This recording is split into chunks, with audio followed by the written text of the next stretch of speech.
Hey children, today let's dive into the amazing world of water, a resource we all need to live. Water is essential for all living things on earth, including plants, animals, and people. It's important to conserve water and use it wisely to help protect our environment. Next, we'll explore the journey water takes around our planet in something called the water cycle. The water from the oceans and surface of the earth evaporates and rises up in the air. It cools and condenses to form clouds and then falls back to the earth as rain, snow, or hail. This circulation of water between the oceans and land is called the water cycle. Let's take a closer look at how water moves and changes form in the water cycle. First up, we are going to learn about evaporation. When the sun shines on water, it makes the water warm and turn into vapor or steam. The water goes up into the sky as an invisible gas. This process is called evaporation. Next, we are headed upwards to see what happens next in the sky with condensation. When the warm water vapor rises into the sky, it cools down and turns back into tiny water droplets. These water droplets stick together and form clouds. This process is called condensation. Get ready for the next stage, precipitation. When the clouds become too heavy with water droplets, they fall back to the ground as rain, snow, sleet, or hail. Raindrops make the grass and flowers grow, and snowflakes create a beautiful winter wonderland. After the rain has fallen and the snow has settled, it's time to see where all that water goes. We're moving on to learn about collection. When rain falls to the ground, it collects in lakes, rivers, and oceans. Some of the water soaks into the ground and becomes groundwater. Now, let's shift our focus from the water cycle on land to the dynamic movements within our oceans. We are about to dive into ocean circulation. Unlike the calm water of ponds and lakes, ocean water keeps moving continuously. This continuous movement is called as ocean circulation.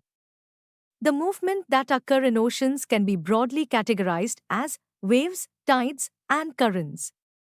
After setting the stage with ocean circulation, we are ready to ride the waves and see how they form and what causes the big ones we often hear about. When the water on the surface of the ocean rises and falls alternately, they are called waves. Storms produce high-speed winds forming destructive waves. Natural events like earthquakes can trigger tsunamis, enormous waves reaching up to 15 meters or more. Having surfed the waves, it's time to experience the rhythmic dance of the ocean with tides, discovering why the ocean behaves like a giant breath, inhaling and exhaling. The rhythmic rise and fall of ocean water twice in a day is called a tide. It is high tide when water covers much of the shore by rising to its highest level.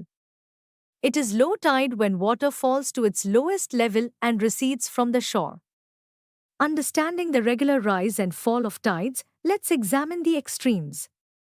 We'll look at the difference between spring tides and neap tides and what causes these variations. The strong gravitational pull exerted by the sun and the moon on the Earth's surface causes the tides. The water of the Earth is closer to the influence of the moon's gravitational force and causes high tides.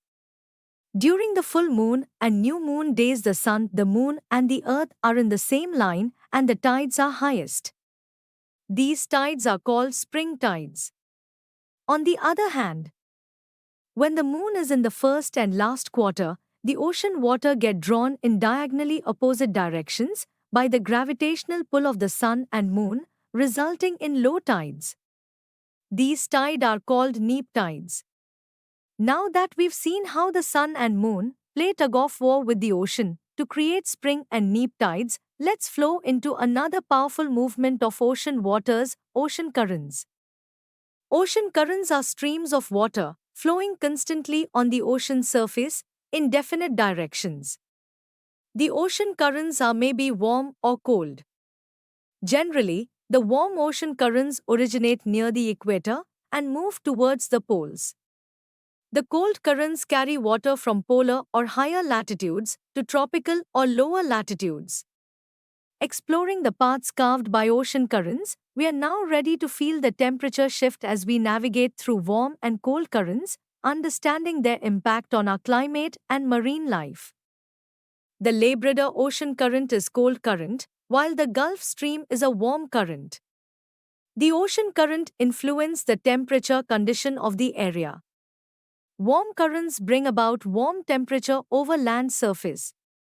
The area where the warm and cold currents meet provide the best fishing grounds of the world. Seas around Japan and the eastern coast of North America are such examples. The areas where a warm and cold currents meet also experience foggy weather, making it difficult for navigation. We hope that you have understood the topic. You can now study chapter notes, watch video lectures, and solve MCQ tests of this chapter on Eduref to ensure you score well in your school exams. And that's not all, you also get amazing courses for maths, science, English, Hindi, and much more for class 7. Thank you.